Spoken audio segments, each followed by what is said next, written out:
Hi digital mediators, this is Dr. Compton, your instructor for the digital media course. The purpose of this video is to give you some pointers on anchoring. I don't believe I will give you any assignments or anything. I might have a quiz on some of this stuff. It's definitely fair game for your final exam. But I would like you to take it seriously and pay attention to it and go through the materials that are in the news anchoring module. I have a sheet here that I'm working on that I will upload. I don't think I'm quite finished with it, but I'm using it here as a guide to give you some of the pointers that I think are the most important. One thing is posture. And something I want to emphasize throughout this is try not to sound like you are reading.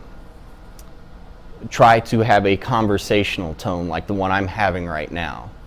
And I'll demonstrate what I mean by that later, but for now I want to talk about posture. It can be a little overwhelming, but I recommend looking up what's called the Alexander technique, or just go to a website that deals with correct posture, and it'll cover this kind of stuff. A lot of it comes from the Alexander technique. There are other methods that people follow for correct posture. We want to look confident and professional. We want to not look like we are reading. So I notice a lot of people lean forward like this. This makes it look like you're reading because you're sitting there kind of staring at the teleprompter. It makes you look a little sloppy. One thing that's really helped me from the Alexander technique is to think of yourself as like a marionette or a puppet that has a string on their head and they're dangling from it, and gravity is doing all of the work. So you're using gravity to keep your posture correct. So that means if I had a string on my head and my body is just falling or just under the influence of gravity, my head would be straight, my chin would be down, my shoulders would be slack, my back would be wide and straight. This is considered poor posture. And what do you usually hear when someone tells you that you have, to straighten up your posture? They say straighten up. They say so straighten up. Usually people do this.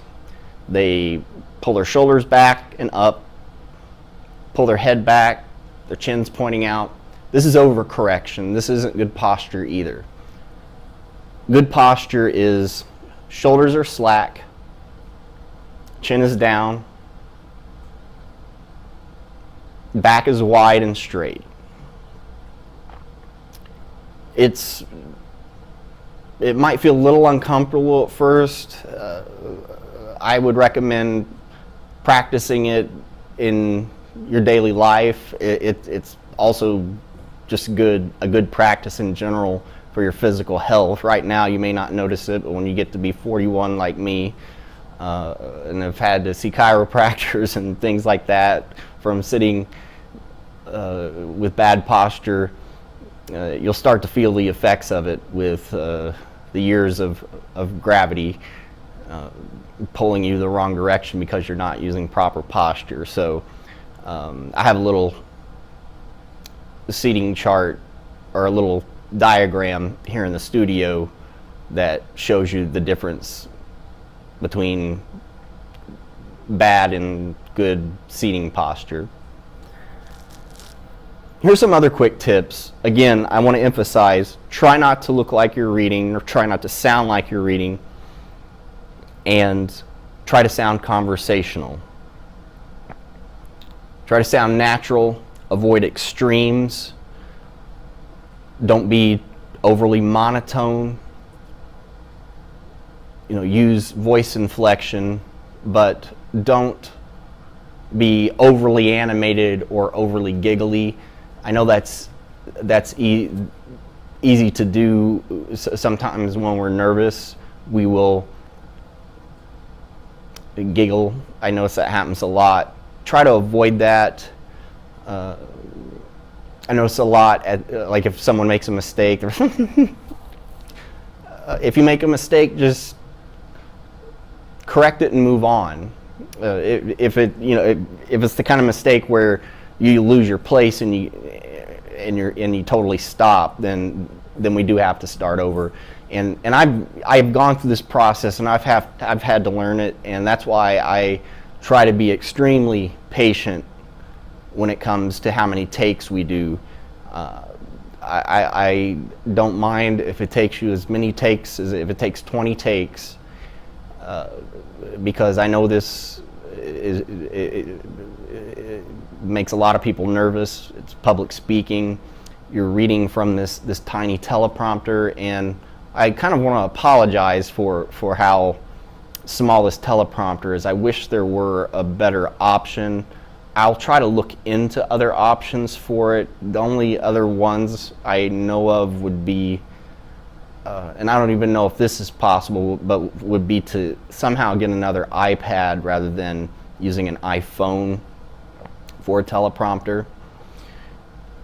So when you've only have maybe 7 words on the screen that's scrolling, it's difficult to keep your pace, and I understand that. So a lot of this isn't anyone's fault if it sounds like they're reading, because they're having to deal with that restriction of space that the words are on and the pace at which it's rolling. Enunciate your words clearly and carefully. Speak slowly, not too slow, but speaking more slowly can help you enunciate your words better, and enunciating your words correctly will help you slow down. So those kind of go hand in hand.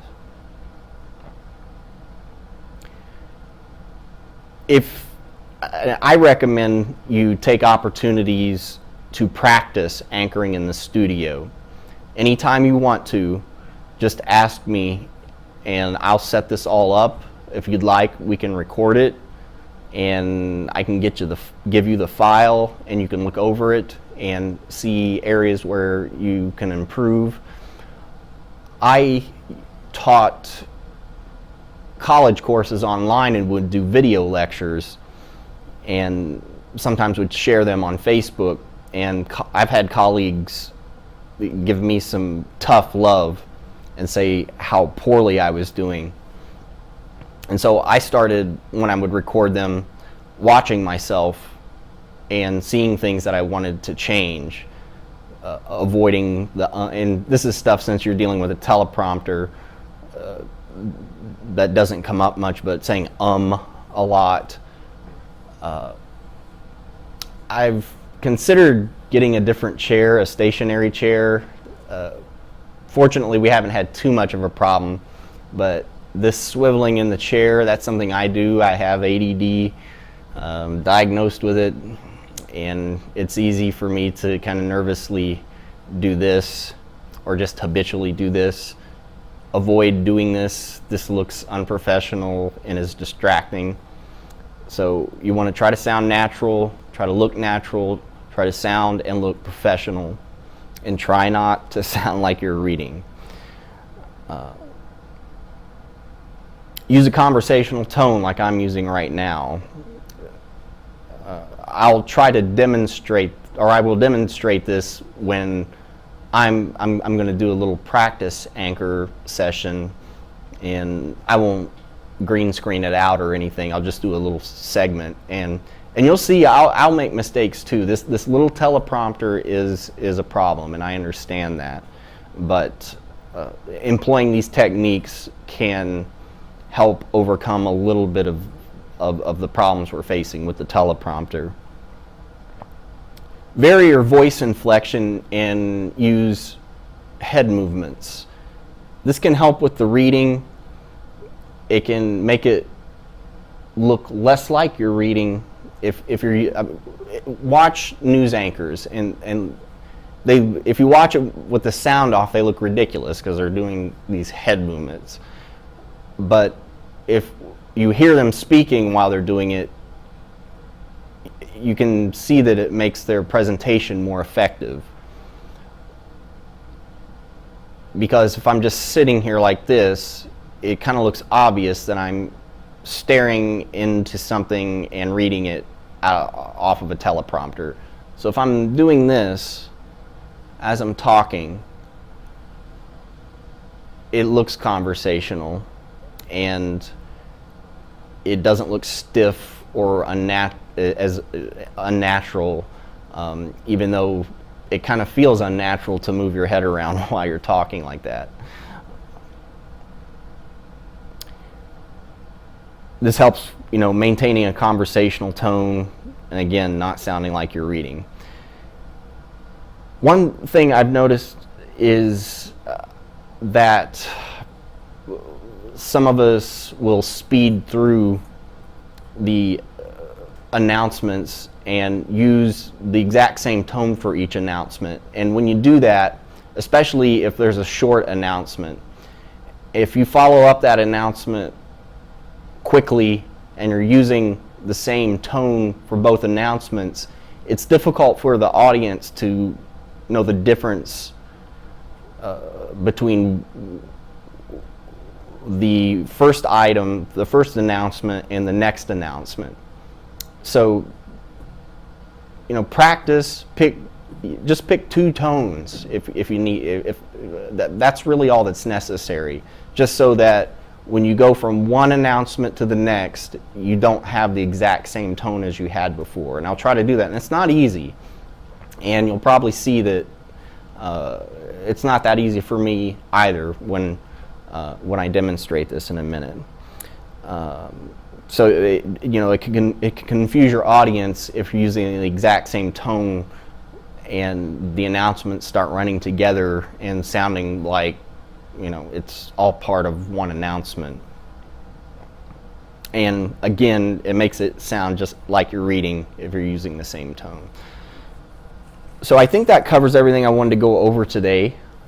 I'm going to do a practice demonstration, and hopefully this turns out well.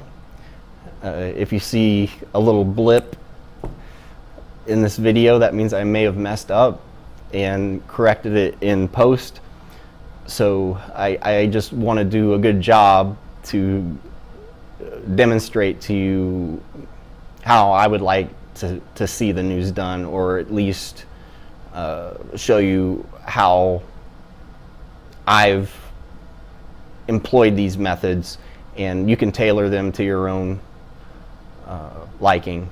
But I still would like you to practice this and do this the way I've just described in this. So again, try to not sound monotone. Try to not sound like you're reading. Use correct posture. Vary your tone from announcement to announcement, and use head movements, and try to have a conversational tone. Try not to use extremes. Try not to be too giggly, too monotone. Speak loudly, but not too loudly. If you speak too quietly, I can correct that in post while I'm editing, but then that brings up the level of the volume of this background noise we get with the fan that's running in here. So if you speak loudly enough, then we won't have this problem of raising the volume and then having that background whirring sound. So I didn't turn on the lights like I'd planned, so that puts me at a bit of an advantage. But here goes. Stand by. Tape is rolling in 3, 2. Welcome to NewsCenter 6. I'm Bradley Compton, and here's your news for today, Tuesday, March 6th. Students, if you're looking for employment, please check job postings and guidance. Guys can sign up for volleyball during lunch. Those interested in playing, see the display board in the Student Center and sign up. The game will be 6:30 March 26th in the new gym. Freshmen, sophomore, and junior girls. St. Mary's College will be having a week-long residential theology institute this summer. Visit stmarys.edu/embody for more information. Application deadline is April 15th. Attention seniors intending to go to college next year. The Dollars for Scholars organization has extended the scholarship application deadline to March 7th. If you have not applied, make sure you take advantage of this generous opportunity. And we will return after these messages. So see, I tried to move my head as I'm reading. I tried to not read so fast that I have to wait for the teleprompter to catch up with me. So that would mean I would pause at some points. I tried to maintain a good posture. Again, thinking like there's a string attached to my head, chin down, shoulders relaxed, back wide and straight. Tried to use a conversational tone. Tried to use voice inflection, and again, vary the tone from announcement to announcement. So I hope you found this helpful, and if you have any questions, please let me know. I'll go over this stuff with you face-to-face as well, and please study the materials that are in the news anchoring module on Canvas. I appreciate you watching. You guys have been doing a great job this semester, and I'll see you in the studio.